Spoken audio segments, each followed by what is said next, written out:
Alright, we're off for a new video in which we're going to talk about the invasion of insects, especially stink bugs. Like every year, they arrive in the hundreds of thousands, cling to the walls, and try to get inside. This time, I've had enough. I'm using insect screens to keep the stink bugs out. So that's what we're going to see in this video. We're going to install insect screens. But before talking about insect screens, we're going to talk about two things.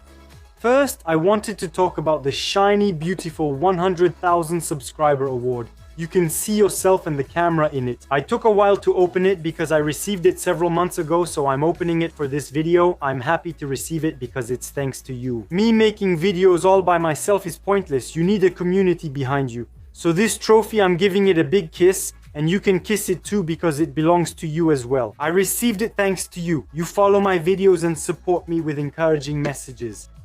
Thank you all. We'll hang it up together, but not yet since I'm starting home renovations for those following the channel. On the ground floor and especially upstairs, I'm going to create an office for myself, and the office I'm in now will be turned into another room. So we'll hang it up together in my future office, and every time I see it, I'll think of you. You'll see it in every video, hanging behind me as if it were there. I could put it there for now, but I really prefer to keep it safe for the moment and hang it up when the room is finished. So once again, a big thank you. Let me show you the 100,000 subscriber award. It's made of aluminum. We'll wait for the next one, which I think will be gold, but there's still a lot of work to do. To receive it, a big thank you, and I'll tell you about the second thing. It's about this sweatshirt, the Viewers Modif logo, for those who recognized it. Viewers Modif, they specialize in work clothes, sweatshirts, t-shirts, work jackets, pants, safety shoes. They've become partners of the channel, and for the occasion, we've created a promo code, make 15% off the entire site at any time of the year. Treat yourself to a t-shirt or 10 pairs of shoes. The holiday season is coming up. Get 15% off for yourself or a loved one. The link to Viewers Modif is in the description. Go check it out, even if it's just out of curiosity. So why install screens in the middle of October? Well, I told you it's for the stink bugs. Stink bugs, every year they show up by the hundreds of thousands, if not millions. They invade the walls, they want to get inside homes, and when a bed bug feels threatened, it releases a smell. It's awful.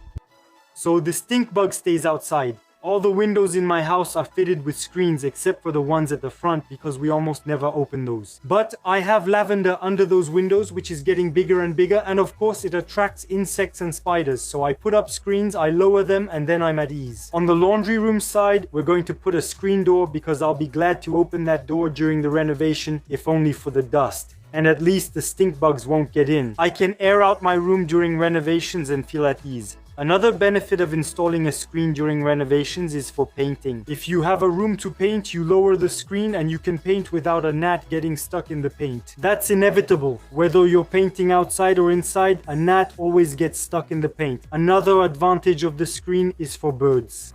There's always a bird that comes and bumps into the window thinking it can get through because it's transparent. Well, no, there's a window and it hits it. Either it's dead or you find it knocked out on the window ledge. Well, by lowering the screen, it will cushion the impact and you can save the bird. Screens can save birds. So now the next step is to take the measurements. And here, you can't make mistakes. If your measurements are off and it's too short, you're done. You can use shims, but then you'll need sealant everywhere and it'll look terrible. It's better to take a slightly larger size and cut down the box and the uprights, and at least you'll be fine. So you take the measuring tape, and if you're working on an old masonry surround that was built into masonry, old stones or old plaster, the idea is to take a measurement point on the left, in the middle and on the right. Same thing at the top, in the middle and at the bottom. Take several measurement points and calculate an average. Even if you have to cheat a little, scrape off the plaster, sand it down, whatever it takes, but try to get something relatively flat. Let's say 1.30 m, and if you have 1.30.4 m, there's always a way to work around it. If you have 1.30 m on one side and 1.34 m on the other, you'll have a big problem. Old house frames, especially in old stone houses, can make things complicated. So in that case, wouldn't it be better to add a kind of spacer or cut a piece to say, okay, I'll cut it, I'll try to cheat a little, rather than having something crooked or sealed up with caulk, which would look really ugly. So take several measurement points and try to get an average. Otherwise, we have the laser distance meter. That works really well, it's accurate. This one is a Bosch model GLM5027CG. I'll put the link in the description. So how does it work? You press it, for example, here I'll take a measurement on my sweater. You see there's a green dot here. I press it again, it vibrated. It gives me 49.5 cm. It's very precise and practical, especially in large rooms. If you're measuring alone, you might think, I need to measure, but my tape measure is only 5 meters. You have to take another point and go to the other end.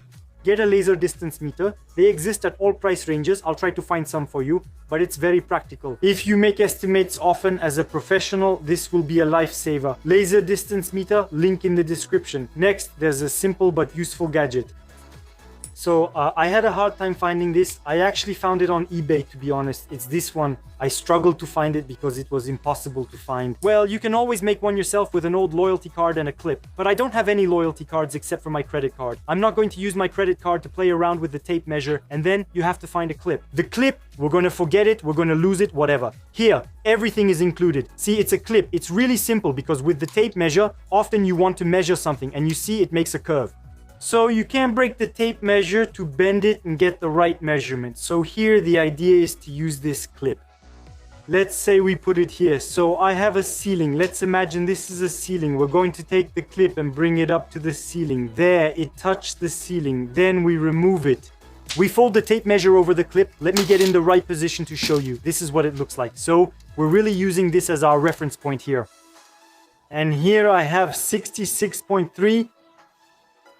You see, so basically you bring this clip as far as it will go to the part you're measuring. Wall, ceiling, it doesn't matter. Here I tapped on the spot I need to measure. I'm right up against it. I fold the tape measure. And here I have 68.6. It's very precise, so you can't mess up. And it's really simple. It costs nothing, so you shouldn't forget it. Earlier I mentioned the credit card and the clip. The credit card, well, yeah, we all have one, a loyalty card, but a clip, we don't all necessarily have one. But with this, everything is included. So I'll try to find one for you and put a link. But I think it's useful for those who don't have a rangefinder. Okay. Last thing, so I don't know if I'll use it, the Pika pen, because it has a long tip, so I'll be able to go through the frames and mark, but here I don't think I'll need it. I'm working with PVC, I'll drill directly. But if you're working on a wall that was built with masonry, old stones, you take your pen with the very fine, very long tip and you mark through it. You remove the rails and the frames, you drill, you put them back, you screw them in. That's it. So now that we've seen all that, make sure to take your measurements carefully. Think it through. I told you, even if you have to cheat a little cut or add a filler, there's always a way to do a neat job. Alright, to order our mosquito screens, we're going to go to a website called Avodim, Avodimension. You'll find the link in the description. They specialize in roller shutters, mosquito screens, blinds, and automation. We're interested in the mosquito screens. So, you can find windows, sliding glass doors, skylights, beds, baby cribs, roofs, and spare parts. So we have custom-made removable mosquito screens, custom-made fixed frames for windows in PVC version, 4-sided, 6-sided, and in aluminum version. I'm interested in this luxury aluminum version, so we'll choose this model. Next, we have options for doors, for sliding glass doors. You get the idea. Everything is configurable. Velux skylights are possible, baby cribs, the dome above the bed, etc. So let's go back to our version, this one. So the insect screen will look like this. You'll see that it's quite discreet, just the small housing and the side uprights. We have standard sizes. It comes in white, brown, black, anthracite gray, and golden oak. So the version I'm interested in is the white one, and of course custom made. So I'll be able to enter the dimensions, and here what I really recommend is to take several measurement points and subtract 1 millimeter at the top and 1 millimeter at the bottom each time. You measure at the highest point, and if needed, do the same for the width. Subtract 1 millimeter on the right and 1 millimeter on the left. And if you ever have any doubts, it's better to take a larger measurement, knowing that we can remove the cover here and cut it again, and of course the uprights can be easily cut again. The box can always be cut down, so it's better to choose a larger size. If it's too small, you'll need shims and a seal all the way around. Okay, I'm placing the order, and you'll see that with the magic of editing, I receive it right away. Well, the order has been placed. With the magic of editing, we already have the goods. For that, video editing is amazing. I wish things went that fast in everyday life. We'd save a lot of time. So, I have the boxes, I have the rails, I have everything. The boxes are also for the windows that are longer. Only the length is different. They're exactly the same. I'll show you the accessories, of course. Here's what the fabric looks like. So it's a fiberglass fabric coated with PVC. So it's rot proof, it's extremely durable, you can replace it. If I also need to replace the small brush, I remove the cover that's here and I change the brush. You can order the parts if you ever tear the fabric or damage the brush. It doesn't matter. Okay, I'm putting this back on wrong. There we go. So let's imagine you've taken your measurements and it's too big. You can always trim the unit down, knowing that here, as you can see, this is the part with the spring. We absolutely don't touch it. We're going to cut on this side. We remove the cover. We'll do the demonstration together. There we go. 1 screw, 2 screws, and we remove it. Now we have access, so I'm putting the other screw back on the fabric. We have a plastic ring that we can remove. It helps to center it. If I can grab it, there we go. The plastic lets you easily center the mesh on the cover's axis. Now you can cut everything out again, but you have to remove it first. If you want to cut it again, you remove this, you won't damage it. Put the brush seal back and cut whatever you need to cut. 2 millimeters, 1 centimeter, I don't know. But take a bigger size if you have any doubt, because if it's too small, there will be a gap all around and it will look ugly. If you take a bigger size because you're unsure, well, you can always cut it down with a hacksaw or a miter saw. Forget about using a grinder because you'll end up cutting the mesh, so really use a hacksaw or, like I said, this type of saw, miter, radial, whatever. It cuts very, very well. It's aluminum. Okay, once we've cut everything, we take the plastic ring here, we put it back in, it fits in like this. We take the cover again, recenter the shaft and put it in place, you see. So let's go with the pins that are on the cover. I'm trying to aim at the same time. And there you go. Now I can lower everything, put the cover and screws back, and we're set. We cut again for the right length, same with the rails. If they're too long, just cut them again. I'll show you the rail. I put the block and the rail back. It's really simple. And same thing, the brush strips can be changed. The rail is very easy to cut. So now you know everything. We have a bag of accessories. Accessories, of course, we have the pull tab to lower the screen. We have a template for drilling directly. In the rail, it allows you to center and not damage the rail. Now, I won't be using it. I'll explain why in a moment, but everything is provided. The screws, the anchors, you have everything. So now, what we're going to do is install one, and it's going to be repetitive. I'll fast forward. Okay, let's get started.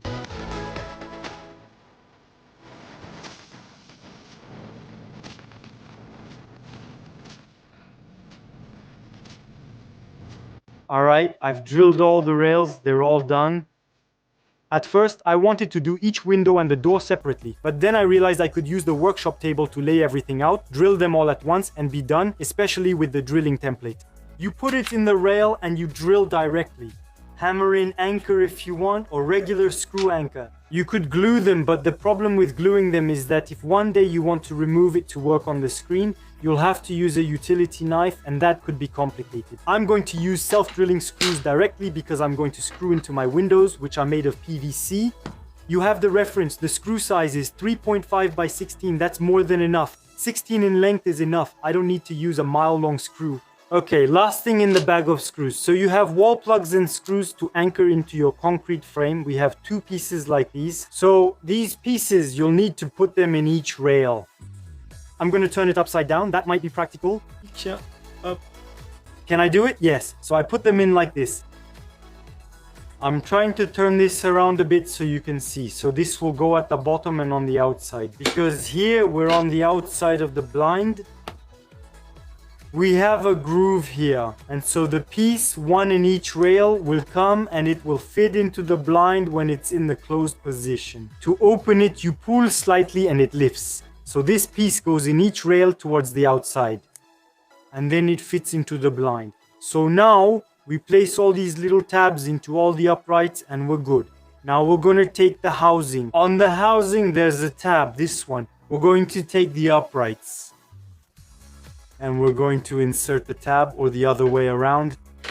The upright into the housing, or the housing into the upright. I'm taking it out, you see? It snaps in. Here, it has to fit into this part. Let's start again.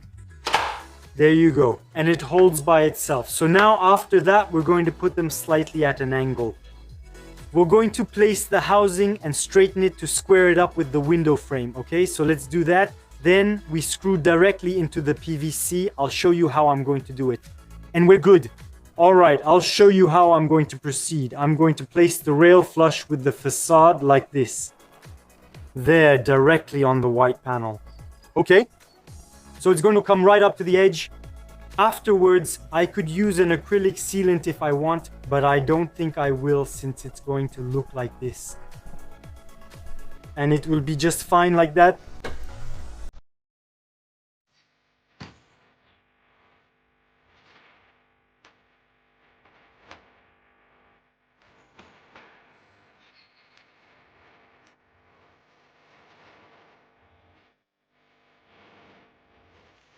There we go.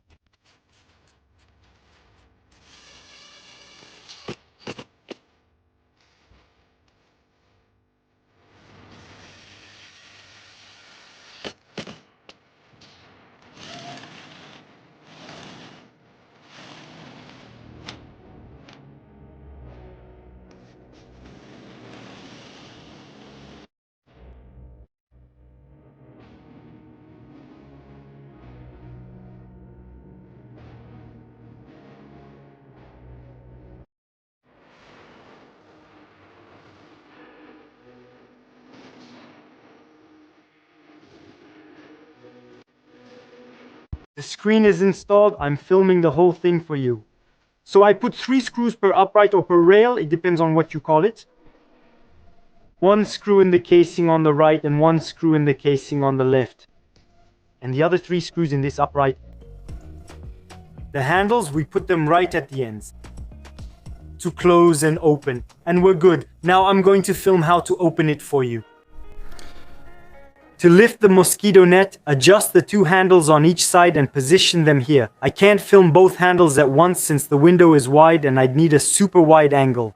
The idea is to press, pull, and it lifts. So you press, pull, and it lifts. And to close it, it's just as simple, okay? What more could you ask for? So from the outside, this is how it appears.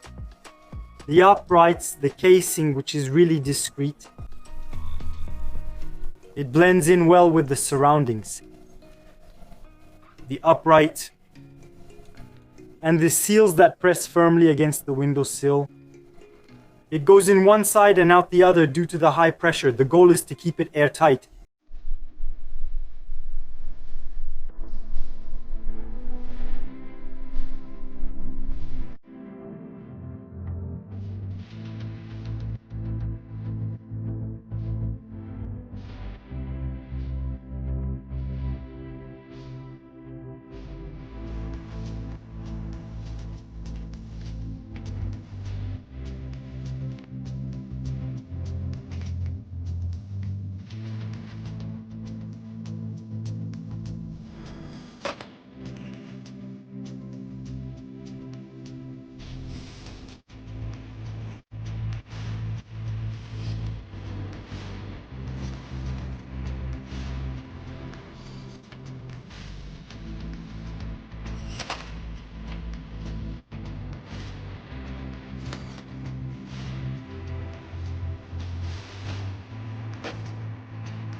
The 3 mosquito screens are now on the front of the house, plus 1 by the laundry room door. I'll be able to air out the laundry room during the work, get rid of the dust, without letting any stink bugs in to ruin my life. You can trust the Avodi site completely. The link is in the description. The mosquito screens I installed are made of white lacquered aluminum. They also come in gray, black, and even golden oak. And they also have a PVC version. And I'm very happy with the one I just installed. We'll meet again very soon. Still, for the next steps of the work in this house, I'll give you a tour of the workshop. I'll film the partitions I want to knock down, the corner with the staircase, the stairwell opening we need to move. You'll understand. The laundry room, as I told you, we're dividing it in 2. We're making a bathroom, and the other part will be a hallway.